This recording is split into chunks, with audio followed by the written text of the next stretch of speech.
Hello everybody, in this episode of Motive Garage powered by Sparesbox, we pick up our new project car.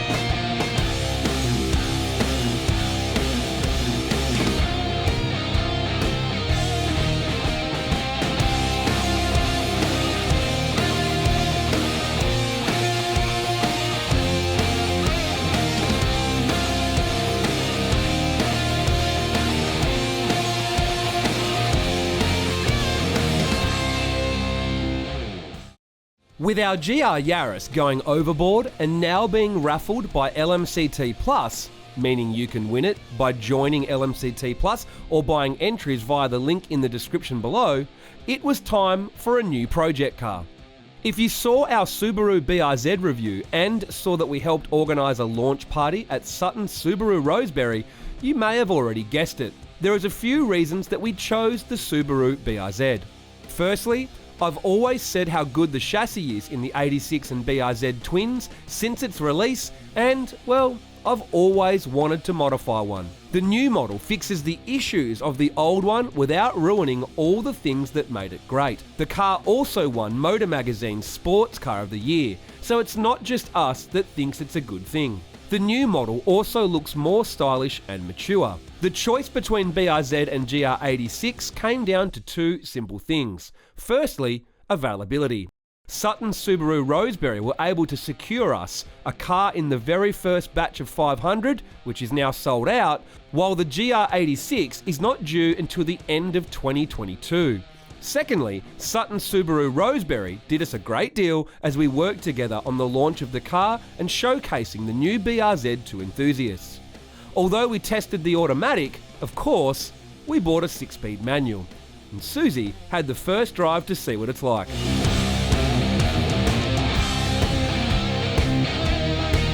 Okay, so I have now booted Andrew out of the BRZ because I wanted to have another drive of it, and I actually really enjoy driving it. The demo that we had last time was an automatic. This one's a manual, which I much prefer. It just makes it just more interesting to drive and fun to drive. I am used to driving a manual day to day with my regular car. It's just a lot sharper, shorter gear changes, and it's just a lot punchier in general. To compare it to any one of our cars, I think the closest would be the Yaris. The interior is finished nicely. It's a lot more comfortable and I want to say classy. And to be honest, I think it's a lot more fun to drive than the Yaris. All in all, I really like this car and I think I'm going to be driving this one a lot more.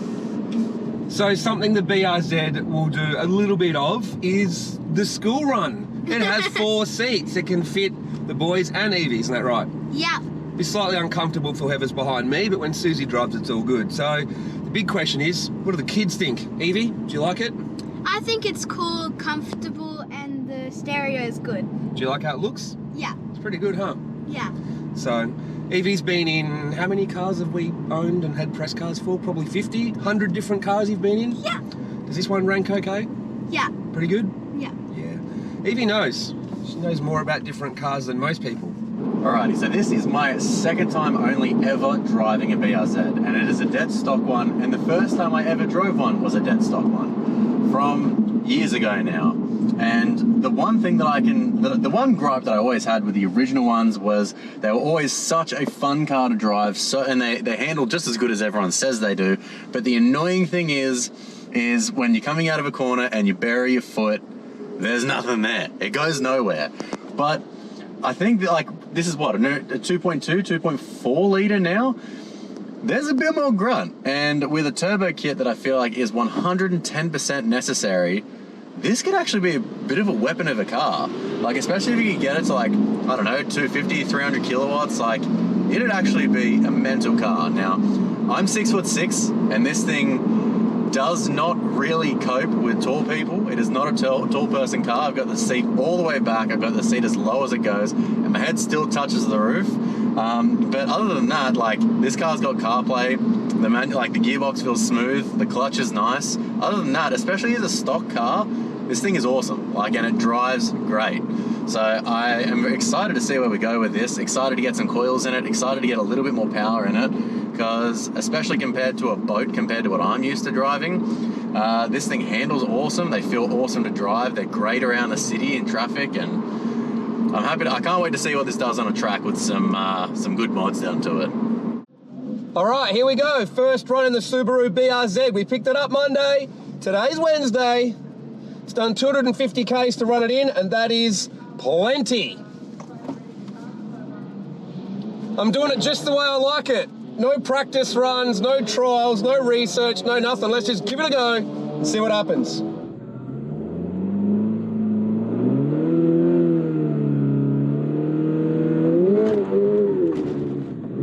Wow.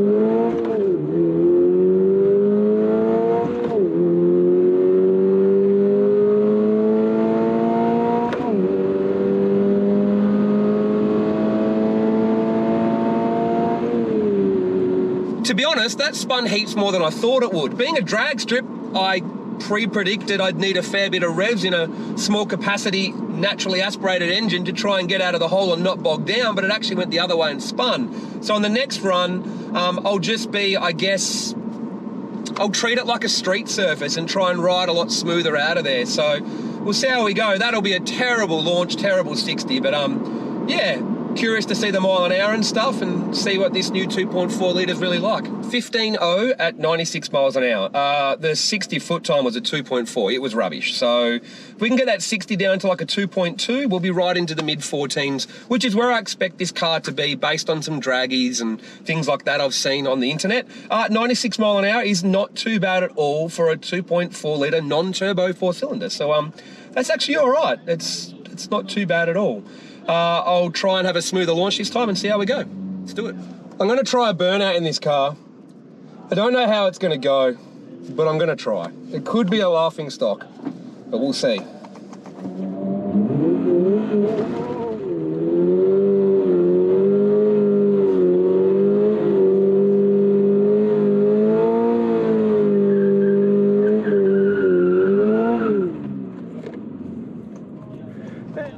Yeah, it's enough to get some heat in it.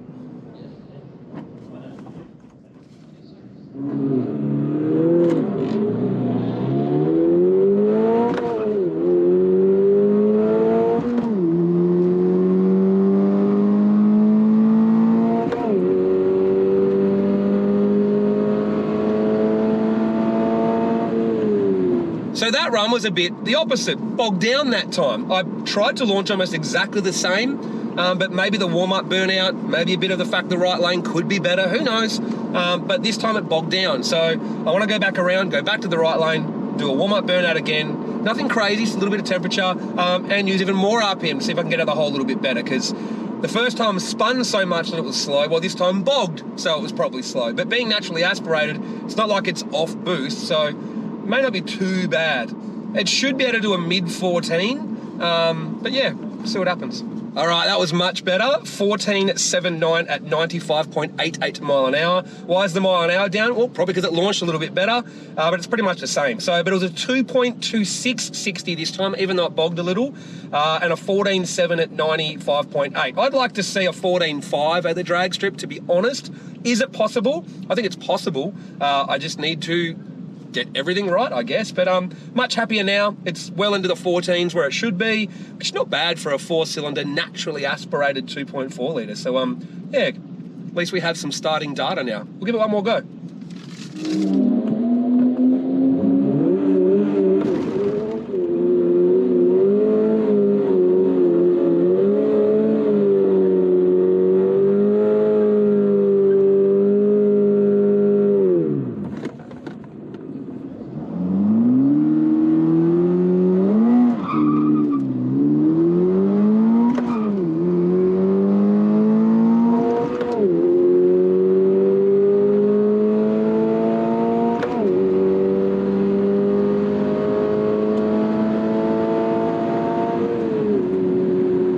I'm fairly certain that the right lane has more grip tonight because the left lane was shocking. This time I had more like 6,500 RPM, and yeah, still struggled to not bog down. Felt maybe slightly quicker, but very hard to say. You know what it's like. The burnout was a bit bigger this time, so who knows? Maybe the bigger burnout gave it more grip, so the extra revs still let it bog down. So yeah. Once there's enough grip in the track, obviously the car just hasn't got the torque to really kind of launch hard, if that makes sense. So hopefully that's a little bit better, but yeah, still hard to juggle that launch right, not from having too much power, but from having, well, I guess not a lot. So, and that's the thing, low powered cars can be hard to launch really well, and so can high powered cars. Well, it was a little bit better. It was a 14.73 versus the previous of a 14.79. What did it? Well, my 60 went from 2.26 to 2.22 is pretty much what did it. Mile an hour, 95.88, so bang on the same. So 2 consistent runs back to back. It is a 14.7 second car at nearly 96 mile an hour all day, every day with, I guess, you know, reasonable driving. Could it go quicker? Of course. Sticky as drag strip, off the limiter, blah, blah, blah. I'm sure there is a way to go quicker than that, but dead stock, you can pretty much expect to go like a 14.7 at 95, 96 mile an hour in a Subaru BRZ, which you know what, for a natural aspirated 4-cylinder, that's pretty good. But you know what, do one more.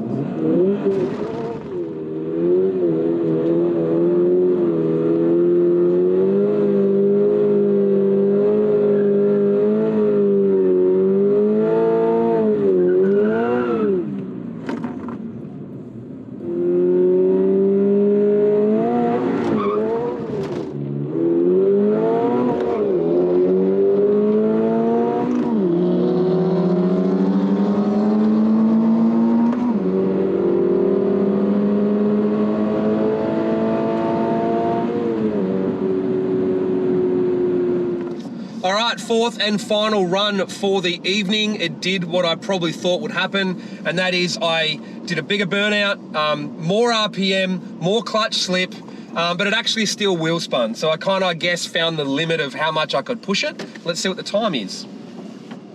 Yellow. Thank you. No worries. Nah, slower. So, fourth and final run. I basically said to myself, if I want to go quicker than 14.7, I've got to try and launch it harder. And one of three things would happen. It would either do it, it would wheel spin, or it would get clutch slip. And basically, I did a bigger burnout, more RPM, and it was too much, and this time it did spin. So the track wasn't able to take more like 6.5, 7 for the launch, and it spun that time. It affected the 60, went 2.4 to the 60, but still did a 14.9 at 96. That's probably just a little bit cooler air, maybe. But yeah, look, it's a 14-second car all day, 14.7s all day on a Wednesday night track, so I'm still pretty impressed with that. 14.7s at 96 all day, every day.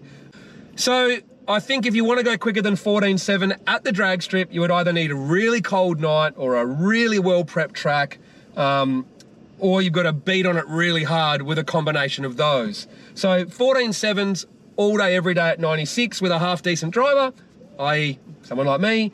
But if you want to go quicker than 14.7 at the drag strip, I honestly will say that you're just going to need, well, better circumstances than we have. So someone out there may go quicker down a drag strip than we have, but I think that's on the money as a repeatable result for the Subaru BRZ. So our starting point is 14.7 at 96 miles an hour.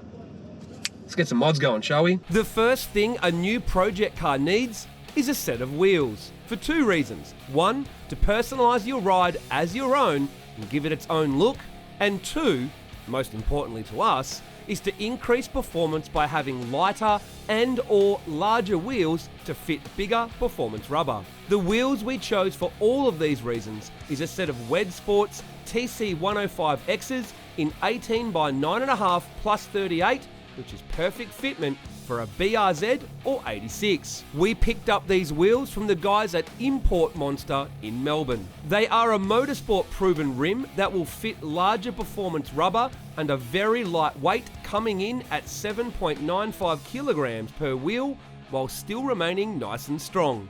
With the BRZ intended to be a street car with some weekend track action, we wanted a tyre that could do the same.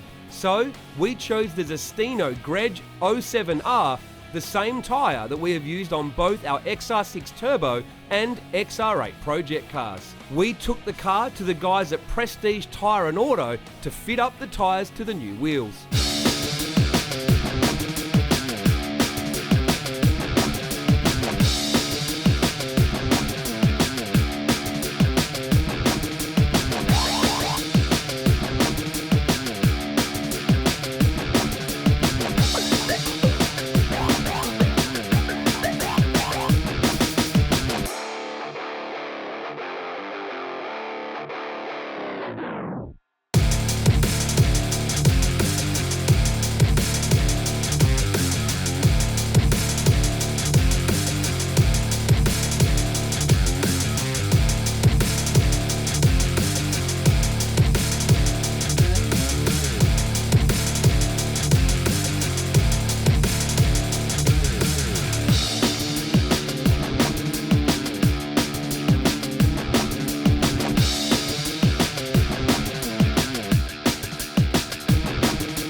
So you're probably wondering, what is our plan with the BRZ? Well, I can tell you this, and that is it won't be spiralling out of control like the GR Yaris did, trying to get world records for power and drag racing, etc., and trying to have the quickest lap time, because the new BRZ is still pretty much the same platform as the old BRZ/86. So we know what they're capable of with an unlimited budget and don't want to go down that rabbit hole. My goal for the car is to build a 400 horsepower turbocharged BRZ that can be daily drivable but still be fun at the racetrack. Think of a BRZ GT3 RS, I guess, or something along those lines. So I don't want to ruin any of the practicality or functionality of the car, but I do want to make it handle better, stop better, and accelerate better. In terms of performance targets, don't have, I guess, a set target. The fun factor is the most important thing, but think probably high 11s down the quarter mile, maybe mid 11s, and probably 105s, 104s at Wakefield as the end goal for the car. But we want to be able to race it the way it gets driven as a complete package. So that is our goal with the car. Along the way, we'll obviously be doing tests of various products. We'll probably do lap time tests with coilovers and tyres and sway bars, brake upgrades, etc., before we turbocharge the car and add a Motec as well. So there's lots of development to do with the car over probably the next 6 to 12 months. There's another part to the plan as well, and we're going to be telling you right now from day one that once we finish with the BRZ, LMCT Plus will be buying the car off us to then raffle off. So once we've finished doing what we want to do with the car, you will be able to win it. Once again, like we keep saying, go to the link below. You can join LMCT Plus, become a member, go in the draw to win any of the cars they give away, and at the end of this series you'll be able to win the BRZ. So make sure you subscribe so you don't miss all of our development on this exciting new car.